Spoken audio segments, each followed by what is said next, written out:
Bonjour à toutes, bonjour à tous et merci de votre fidélité. Nous sommes ravis de vous retrouver ce dimanche matin sur le plateau de Sagesse Bouddhiste pour la première partie des émissions que nous avons souhaité consacrer au personnage fondateur du bouddhisme tibétain. Padmasambhava est un maître bouddhiste né au 8e siècle dans la vallée de Swat au Pakistan. Au Bhoutan et au Tibet actuel, il est plus connu sous le nom de Guru Rinpoché, précieux maître, et est également à l'origine de la tradition Terma, ou trésor spirituel, transmise par ceux qui les découvrent, les Terton de l'école Nyingmapa, l'école des anciens. Alors qu'en est-il plus précisément de sa vie? Quel est son enseignement et en quoi représente-t-il de manière plus vaste l'archétype des maîtres spirituels tibétains? Nous retrouvons pour en parler sans plus attendre Philippe Cornu. Philippe Cornu, bonjour. Bonjour. Alors vous enseignez à l'INALCO et à l'Université catholique de Louvain. Vous pratiquez le bouddhisme dans la tradition tibétaine depuis une quarantaine d'années. Vous êtes également traducteur de textes tibétains et vous avez écrit un livre sur Padmasambhava, justement, qui vient d'être réimprimé dans la collection Point Sagesse. Merci beaucoup d'être avec nous aujourd'hui. Alors, pour commencer, tout simplement, est-ce que vous pouvez nous dire qui était Padmasambhava? Alors, Padmasambhava, c'est d'abord c'est un grand personnage qui a compté dans l'histoire du Tibet, mais c'est également un grand symbole. Et donc, ça dépasse complètement la dimension historique du personnage. C'est-à-dire que c'est un Bouddha, en fait. Padmasambhava, c'est le second Bouddha pour les Tibétains. On l'appelle d'ailleurs Go Rinpoche, le précieux gourou, le précieux maître. Et il va non seulement représenter le personnage qui a en grande partie introduit le bouddhisme au Tibet, qui va aider en fait l'empereur à implanter le bouddhisme au Tibet, mais c'est également quelqu'un qui va représenter ce qu'est le maître spirituel par excellence. Alors nous allons revenir plus en détail justement sur chacun de ces aspects. Revenons d'abord sur l'origine de son nom justement, qui signifie cœur de lotus, je crois. Né du lotus. Né du lotus, pardon. Né du lotus, oui.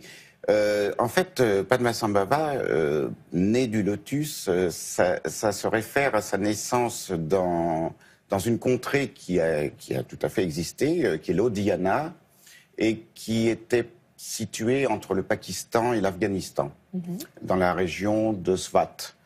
Et dans cette région, donc, il y avait un lac qui s'appelait le lac d'Anakosha, et on dit que la naissance de Padmasambhava était miraculeuse, et qu'elle s'est produite donc dans un lotus. C'est le Bouddha Amitabha, un grand Bouddha qui a émané en quelque sorte une syllabe qui s'est manifestée à travers le Bouddha de la compassion Avalokiteshvara, et qui s'est manifesté dans ce lotus et qui s'est déployé sous la forme d'un jeune enfant dans ce lotus. Alors ça paraît grandement légendaire évidemment, mais c'est aussi un symbole très important de la naissance en fait de notre compréhension de notre véritable nature. Et le lotus dans le lac, c'est également quelque chose qui est dans le cœur de chaque pratiquant. Oui, c'est très symbolique. Oui, c'est très symbolique aussi. Alors, essayons de revenir à l'aspect historique, même si c'est compliqué de différencier les aspects légendaires et historiques. Ces premières années d'apprentissage ont eu lieu en Inde, donc. En Inde, et d'après sa légende, quelque temps après le départ du Bouddha, donc beaucoup plus anciennement que le 8e siècle. Et alors on peut se dire, mais quelle longévité! Oui, mais justement, Padmasambhava, par ses accomplissements, a acquis une très très grande longévité.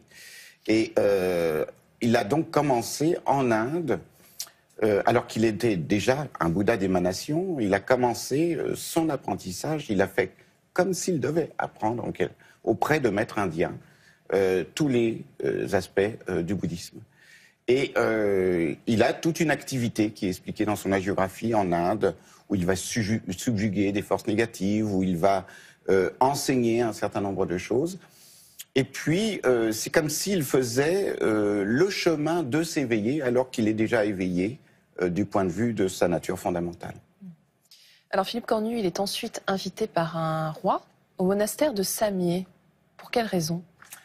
Alors, il est invité tout simplement parce que l'abbé indien qui est invité au Tibet, parce que c'est l'empereur du Tibet, Trisong Detsen, grand empereur, qui veut établir le bouddhisme au Tibet et qui demande à un abbé indien d'établir le premier monastère qui s'appelle Samye. Et en fait, il n'y arrive pas. Il n'y arrive pas à cause des forces locales. probablement autant des forces politiques d'ailleurs que des forces, disons, ésotériques. Et Shantarakshita, l'abbé donc en question, qui est un grand abbé indien, demande au roi d'inviter quelqu'un qui soit un expert tantrique. Et c'est donc Padmasambhava qui est sollicité. Et donc, il accepte de venir, il prend un peu son temps en chemin, il va subjuguer diverses déités locales au Bhoutan, un peu partout. C'est un vrai périple. Tout un périple, et enfin, il arrive au Tibet et il va effectivement permettre la construction et la consécration du temple de Samye, qui va être un temple extrêmement important, puisque c'est là où toutes les traductions vont se dérouler. Toutes les traductions donc des textes sanscrits en tibétain. Et ça va être une grande aventure sponsorisée par le roi. Et c'est grâce à Padmasambhava, en quelque sorte, que ces choses-là vont se produire. Et puis Padmasambhava va avoir des disciples, 25 grands disciples, qui sont des disciples de l'entourage du roi, principalement, des grands clans tibétains, auxquels il va transmettre ses enseignements. Alors justement, quels sont les principaux points de son enseignement, Philippe Cornu? Alors ces enseignements vont beaucoup plus porter sur les tantras, ce qu'on appelle le Vajrayana, le véhicule de diamant, les tantras, et aussi sur le Dzogchen, mais très peu finalement sur les sutras. Les sutras. Alors, précisez-nous tout d'abord ce qu'est le Dzogchen. Alors le Dzogchen, c'est la grande perfection. C'est ce qu'on appelle le pinacle du bouddhisme tibétain, en tout cas pour l'école Nyingmapa notamment. Et c'est un enseignement très direct, non duel, et qui est fondé sur la libération spontanée de toutes les pensées, de toutes les émotions. Donc ce n'est pas un principe de transformation comme les tantras, c'est un principe beaucoup plus direct de travail sur l'esprit. Et donc les deux vont quand même de concert dans l'école Nyingmapa. On combine en général le Dzogchen avec le Vajrayana. Alors vous évoquiez tout à l'heure ces 25 disciples. Qu'est-ce qu'on sait d'eux aujourd'hui? On connaît leur personnalité. Parmi eux, il y a les premiers moines qui étaient ordonnés par l'abbé indien. Et puis d'autres qui étaient des chefs de clan, etc., ou des gens importants, des ministres même, des ministres de l'empereur qui étaient donc parmi ses disciples. Et l'empereur lui-même était un de ses disciples. Et donc il a transmis à chacun des tantras correspondants, et chacun de ses disciples est devenu par la suite le détenteur de ses enseignements. Et ce n'est pas une histoire qui se joue sur une seule vie, mais sur bien des vies, puisque ces disciples-là vont devenir des tertones dans les vies suivantes. Rappelez-nous ce que sont les tertones.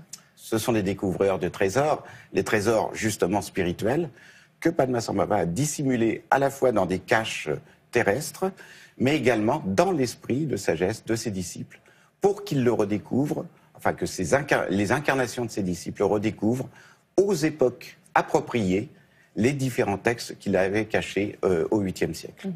Une vaste aventure donc. Tout à fait. Alors vous l'évoquiez au début de cette émission, Padmasambhava est l'archétype du maître dans le Vajrayana. Oui. Pour quelle raison? Alors, Padmasambhava, c'est l'archétype de tous les maîtres dans le sens où c'est vraiment celui qui représente vraiment le maître du Vajrayana. C'est-à-dire, c'est pas seulement l'ami spirituel, c'est un maître qui est peu conventionnel, qui utilise ce qu'on appelle des moyens habiles et qui est dans une sorte de collaboration très très profonde avec ses disciples. Mais Padmasambhava représente à la fois le maître extérieur et le maître intérieur. C'est-à-dire que le Padmasambhava, véritablement intérieur ou secret, il est en nous. C'est-à-dire c'est la nature de Bouddha qui est en chacun de nous.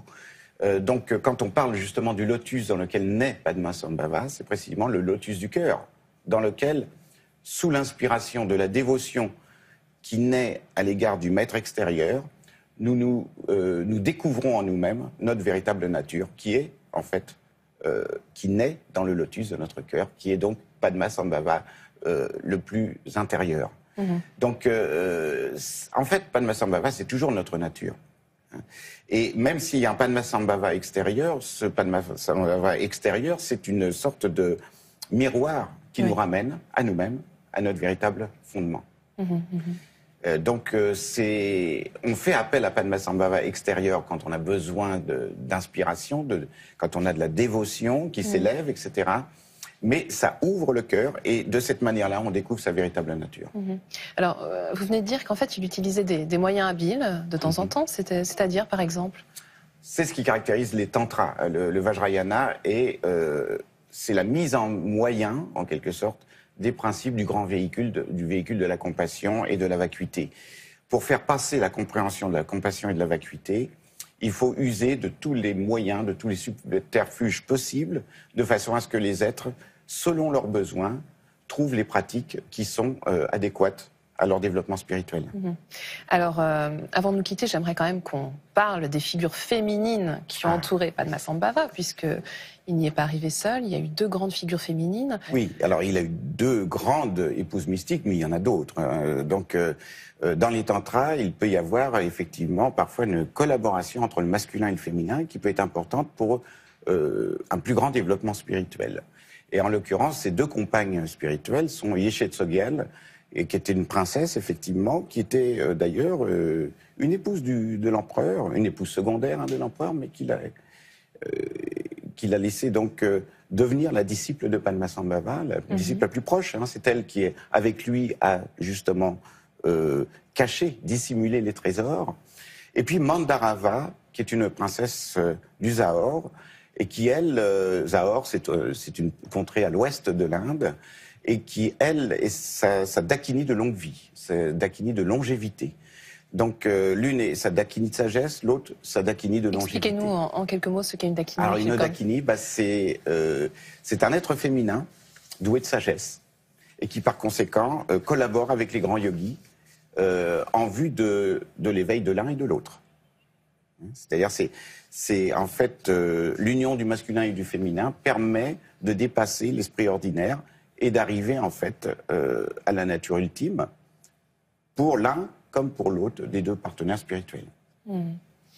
Et est-ce qu'il y a certains moments de la légende qui restent encore aujourd'hui très importants lorsque l'on pense à Padmasambhava qu'on n'aurait pas encore évoqué? Oui, parce qu'il y a énormément de lieux qui sont marqués par Padmasambhava, des lieux de pèlerinage, que ce soit au Bhoutan, que ce soit au Népal, que ce soit au Tibet.